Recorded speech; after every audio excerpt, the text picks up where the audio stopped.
Yan, hello guys. Mayroon sana akong ah sasabihin about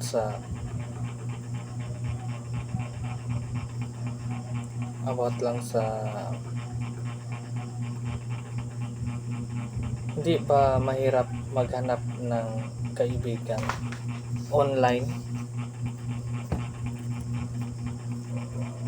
Sa ibang tao, easy lang. Pero nakadepende sa attitude ng tao. Or mood. Pero sa akin, my own personal is about kung makahanap ng friends online is hindi. Iba yung friends mo na makita in personal at yung friends mo sa in virtual internet or application o anong gamit mong website. Yan. So, mayroong pagkakaiba. Una sa personal friends or makikita mo lang sa paligid. So, yung mga friends mo nung high school, elementary, yan. So, ma-realize ko talaga yung, like, uh, miss kahit hindi talaga yung type mo na friends mo sila ng yung tipong friends mo talaga. Iba yung friends yung friends na yung katamtaman lang at yung best friend yung pinakataas, yung best friend ka talaga, yung hindi ka iiwanan, tapos give and take lang ba yun. Technically, in my personal guys, mayroon talaga akong friends, pero hinahanapan ko talaga ng way na makahanap ng friends. Una is kilatisin ko muna yung ano ang ugali, yung attitude. Una yan. Pangalawa is ang tawag natin na maawain. Yun.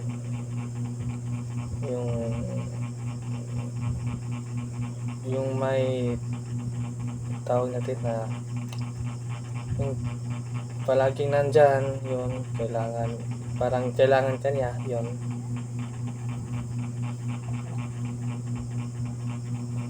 Yun. At tapos, yung happiness is always naman yan, nandyan palagi. Happiness, mga kaharutan, yung mga kasiyahan, yun. Pero iba yung friends, yung example, yun lang. At yung pangatlo is maseryoso sa mga ano ba, yung about sa problem, yan ang yung unti-unti nang mong na-realize yung itong friends na to is gusto ko to yung ganyan, yung gusto ko i-share yung personal, yung problema, yun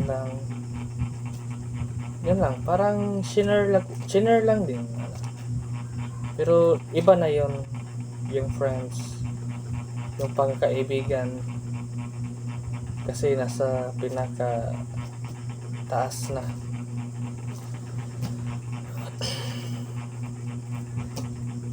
So yun lang. Apat ba yun or apat yata yun. So yan yan ang personal kong ginagawa kung mahanap ako ng mga kaibigan na yung pasok sa aking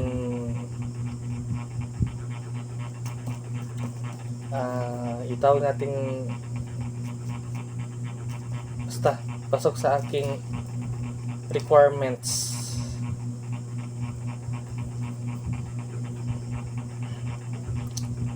Yan, so kung gusto mo malaman kung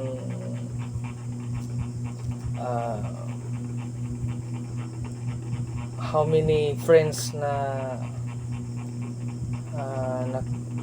sa when I was high school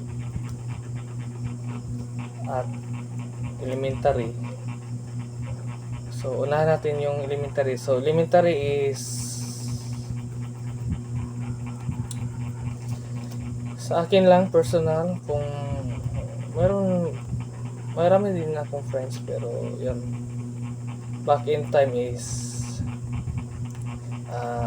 buhay pa yung mga bully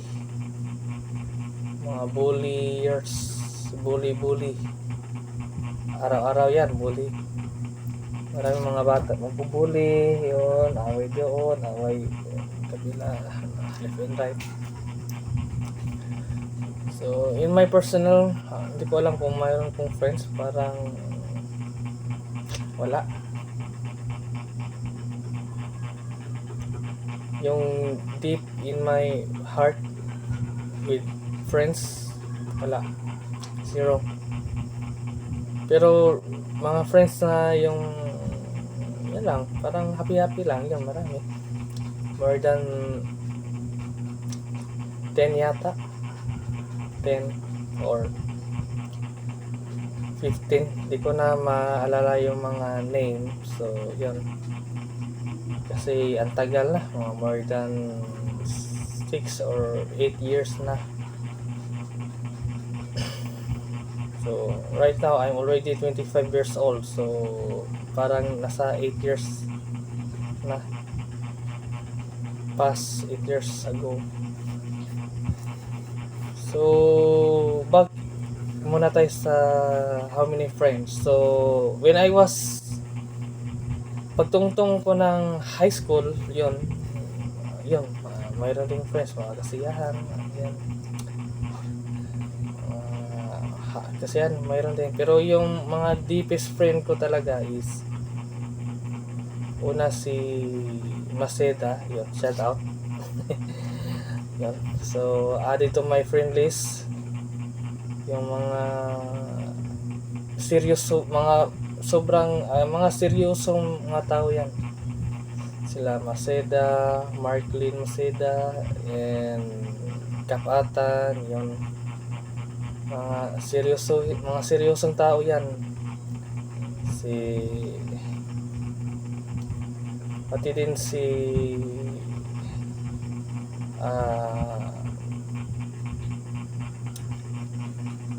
ano pa, si Avila, for example, yan. So mayroon akong tatlong matalik na kaibigan.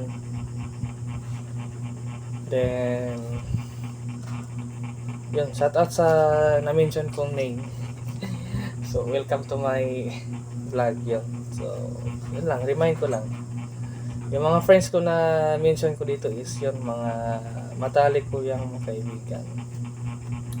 Yun. So sunod kay Avila si ano pa,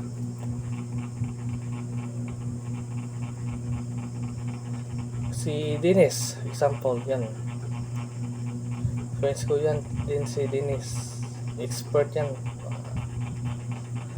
Hindi ko alam kung nasa na siya ngayon, pero yun, hindi ko na makita kasi yun, iba na yung life. Si Rekla, yun, hindi ko na ma-mention yung full name ni Rekla, basta yung tinatawag namin mga name, apelyido, yun, si Rekla, yun, nasa Sambuanga na, si Rekla, shout out. Yan.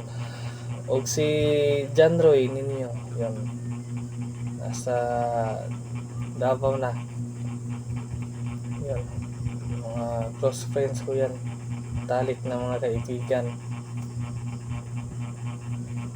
Yun. So,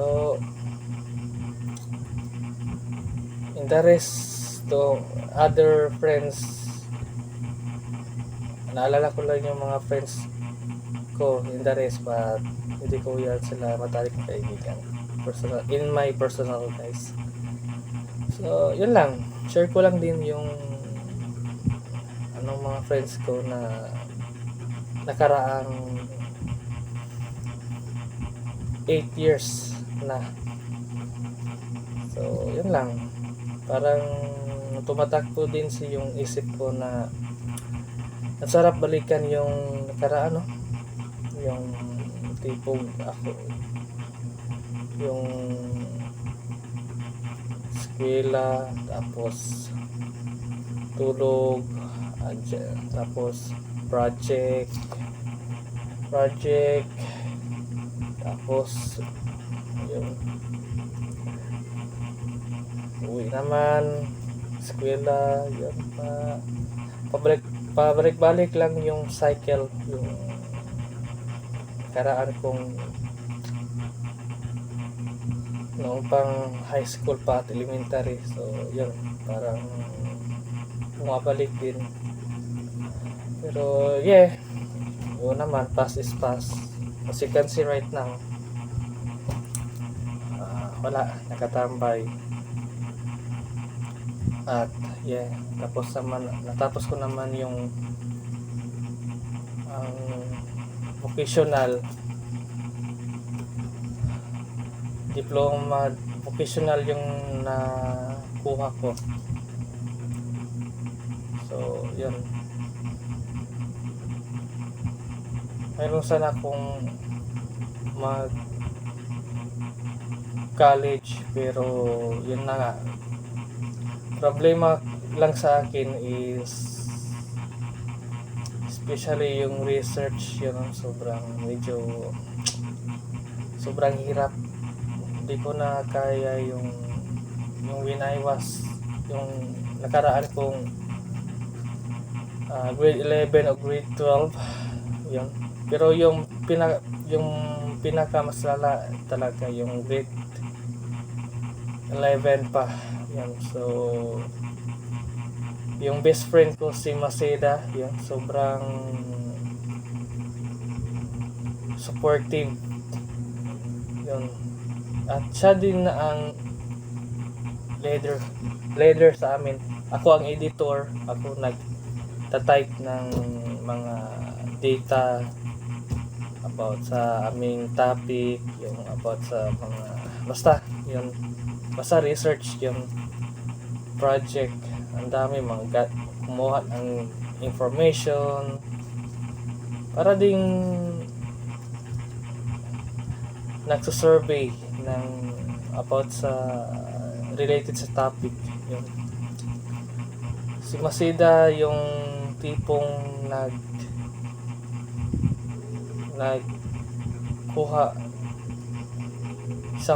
nagkukuha siya ng inspiration, like kahit pagod yan, pero okay lang, at least nandito ako so in the rest, yan, tutulungan. Mayroon kaming grupo, pero yung mga grupo ko is medyo wala sa smooth. Hindi sila nagpa-participate yung para sa aming project sa research. So yan, parang hindi ko alam kung yung time na yun na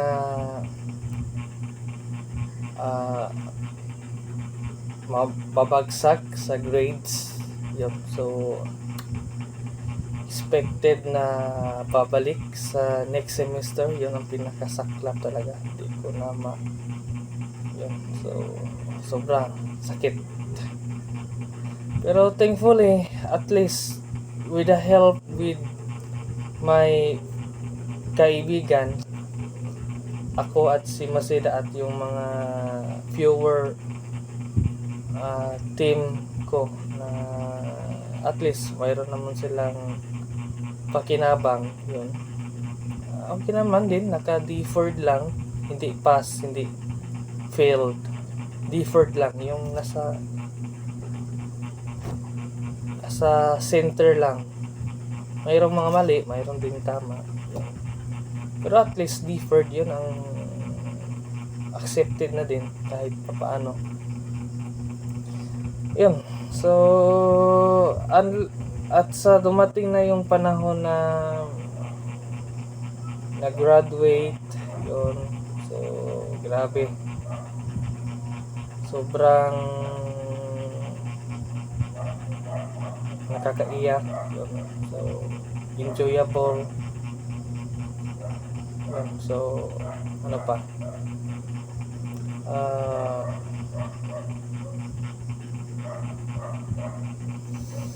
Ano pa? Mga memory, mga good things na memories na like enjoy. Di kagaya ngayon na palaging nandito, wala pong makikitang tao or ano pa, basta damo lang. So iba na talaga yung life, yung buhay ko ngayon. Di kagaya noon na literal na estudyante pa.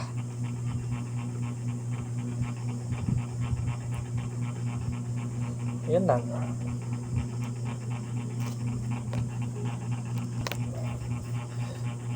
Yan, sorry guys. Pasensya, nagpalit muna ako ng damit kasi pangit. Yan, so nakakahiya sa mga viewers. So yan lang, parang tumatag yung isip ko ngayon lang is ang sarap balikan yung na-enjoy ko lang, yung makikita ko lang sa paligid, may nag-iyawan, may nagkasiyahan, mayroon din mga nagkaharutan. Yan, happy na din ako. Yes, mayroong makikita, mayroon din friends, mayroon din kaibigan kahit pa paano. So ayop sana sila is kung saan sila ngayon is ayop na sa safety na kalagayan, sa maayos na kalagayan sila. Yan lang. So